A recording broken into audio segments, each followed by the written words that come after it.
Hello everybody, in this video I will show you how to delete a Facebook post permanently. How to do this?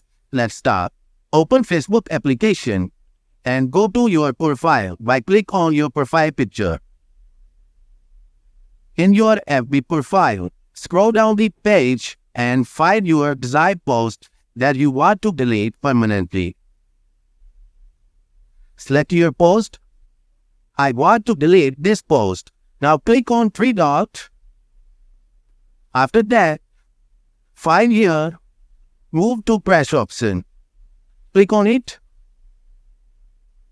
After reading the section, click on move button. This post is disappear from your profile, but still exists in your trash folder.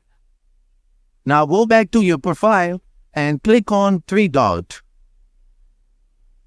Now find here an option activity log.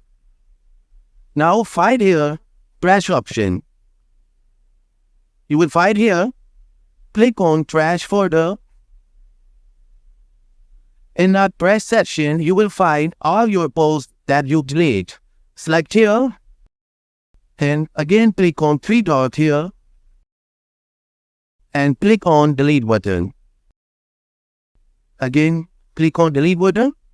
Your post is permanently deleted from your profile. These simple steps that you can follow to delete your Facebook post. Also, this video will be helpful for you.